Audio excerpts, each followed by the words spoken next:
Right-wing Congresswoman Marjorie Taylor Greene refused to answer a simple question about the coronavirus vaccine. Let's see how it went down.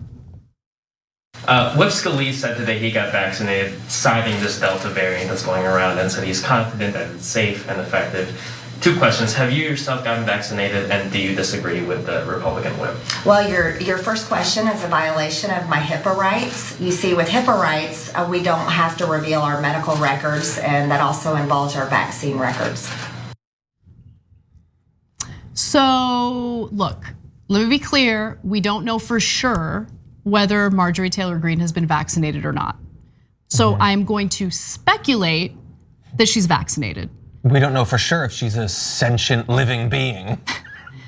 The reason why I'm gonna assume it is because if she hadn't gotten vaccinated, she would have said no, because she's one of these propagandists against the vaccine, and it's been incredibly harmful and irresponsible, but she does it because it wins her brownie points among whoever likes her. Let's delve into it though. Okay. Why not just say no?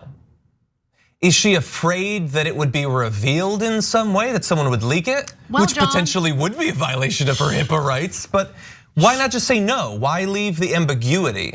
Well, you know, John, I'm a good Christian woman and I don't lie. But she does lie. She does. She's lying right there. Yeah, I don't. Why tell the lie you told rather than the lie that would have avoided easily disprovable lie? I don't know. But look, again, we're just speculating. We don't know if she's vaccinated or not. I think that if she, I assume she is. And yeah, and you're right. She lies about a lot I also assume she's had COVID, so. Right. Among other things. But also, like, I can speculate. She's a member of Congress. The list is long. She's a member of Congress. She's a member of Congress. She has that too. You should know what HIPAA regulations are and how they work. Like, more importantly, how it is that one's protections through HIPAA regulations can be violated. So the simple act of asking a question about your medical history is not in and of itself a violation of HIPAA regulations. So a journalist or whoever was interviewing her there has the ability, the right to ask her whatever he or she wants about her medical record or about her treatment or situation with COVID. Now, if someone hacked into her doctor's office and somehow got a hold of her medical documentation and then leaked it to the public, like, yeah, her HIPAA protections have been violated. I think that might even be something else though. I'm not sure that would be HIPAA in that case. I mean, yeah. But anyway, it would certainly be breaking a law. It would be breaking a law, yeah, but it's very different. If her doctor, even if it's a screw up, if her doctor inadvertently said, yeah, I vaccinated Marjorie Taylor Greene last month, something like that. You couldn't that is say a that. violation of HIPAA protections, yes. But asking is not a violation of her HIPAA protection. No, it's ridiculous. But this is marginally better than what they were using HIPAA for last year. Last summer, they were saying, you can't make me wear a mask, that's a violation of my HIPAA rights. We're gonna launch in the 2024 campaign. Trump's gonna refuse to give his taxes out because of HIPAA or whatever. It's just an excuse for everything. And honestly, we had a discussion this morning on the Damage Report about this. So there's all these cowardly conservatives who wanna have their vaccination and eat their base too. So they don't wanna say, they got it, definitely, but they don't wanna tell you. So she says it's a violation of my HIPAA rights. Tucker Carlson says, how dare you? Do I ask what your favorite sexual position is? Sean Hannity says, I was gonna tell you, but then you started demanding, and so now I won't. Those are all just different flavors of I'm not gonna tell you. She's chosen the worst because hers is factually wrong. The others are just sort of condescending and offensive. Yeah, look, let's just bypass all of the annoying, inevitable stories that follow this one with a similar theme. Let's just speculate. I know it's speculation, but let's just also accept that it's probably the reality. Everyone in this country who's in a position of power or who has money or privilege has been vaccinated. Definitely. That's it. That's it. And people like Marjorie Taylor Greene, right-wingers who go along with the same type of propaganda that she spews about the vaccine on a daily basis, are lying to people for political brownie points. That's it. And that's what it grosses me out beyond words. Now we're seeing this trend of people who all throughout this have been spreading misinformation, disinformation about coronavirus, whether it be masks, whether it be social distancing, whether it be businesses shutting down, whether it be the vaccine itself. Now all of a sudden they're switching gears and they're like, no, actually the vaccine's great, I've had it, you should get it too. We're talking about Sean Hannity. Well, he didn't go that far. He didn't go that far. He said, take it seriously. I'd never tell you to take it seriously. Yeah. I mean, but still, it's a notable pivot from what he had been spewing before. Sure. And he's not the only one. Ducey also had a pretty notable pivot recently. And I'll tell you why. Because all of a sudden these people realized, again, this is also speculation, but it's a pretty educated guess. They've gotten vaccinated and they like the freedom.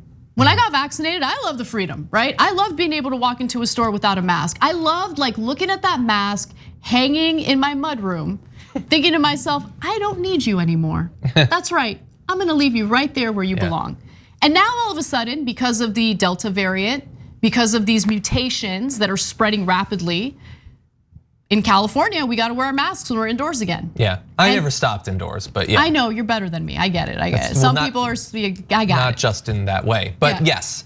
Yeah, I agree, it was nice to have that freedom and now it's been taken away from us. And even, it is a mixed bag, you're right. There does seem to be a shift, it's not nearly good enough. And it doesn't show up in the same way for everyone. So Sean Hannity refuses to say if he's been vaccinated, but says you should take it seriously, but still does a bunch of stuff that makes you suspicious.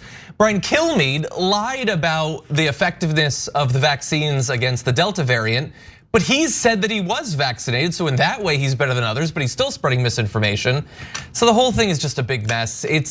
It's just misinformation, and it is honestly, it's begging for a class action lawsuit that almost certainly will fail. But did you read the thing about Alabama this morning? Actually, before you elaborate on that, I wanted to note one other person. The CEO of Newsmax announced yesterday that he has been vaccinated and he's encouraging people to get vaccinated. So that's another example. But yeah, go ahead. No, that's interesting. I'm glad that you mentioned that.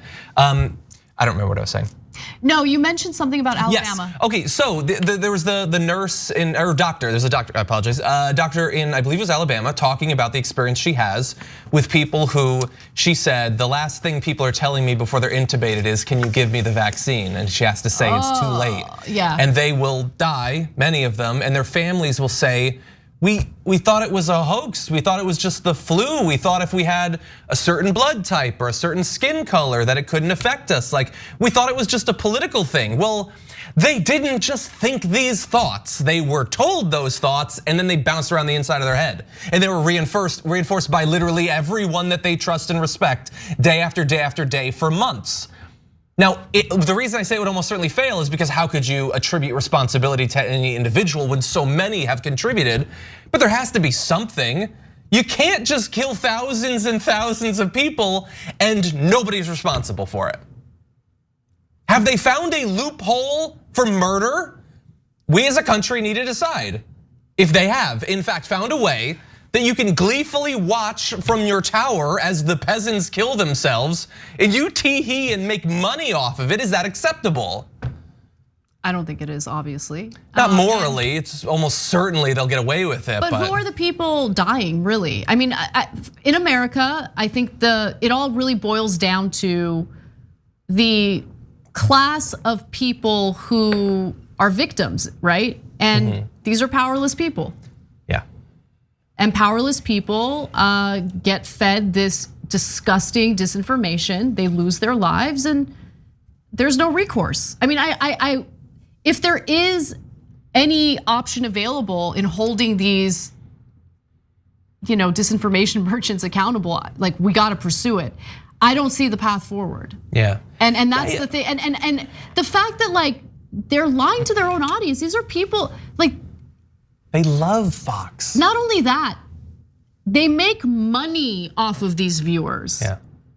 These are millionaire, in a lot of cases, millionaire right-wing hosts who make that money off of lying to the very people that are dying right now as a result of the disinformation that they're spewing. It's just, the whole model is disgusting. That's why, look, I bring up the fairness doctrine.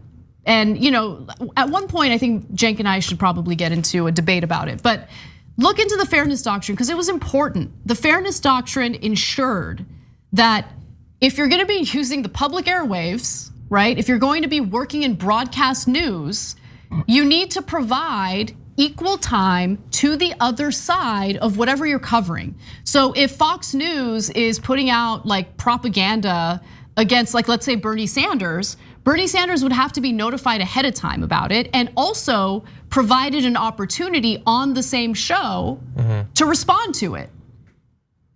No, I like that. No, I like the basic principle as you've articulated it. I think that in practice it would be impossibly complex, but I get what you're saying, and I like the principle as a driving force for what you do in your own work. You're putting it into practice. And look, I don't know that it can work the way things are set up right now, especially with the Supreme Court we have. But Alex Jones, he eventually did suffer consequences for telling lies that endangered the lives of the Sandy Hook parents.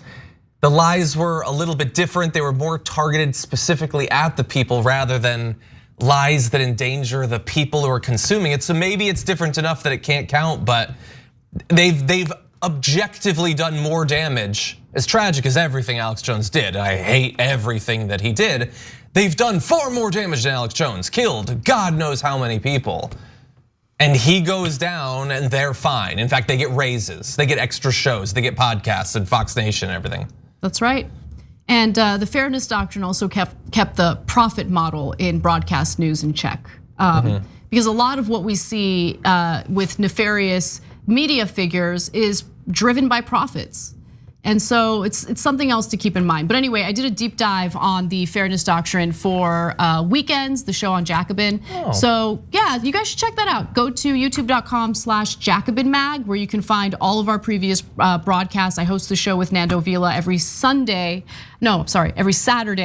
at 10 a.m. Pacific time, 1 p.m. Eastern.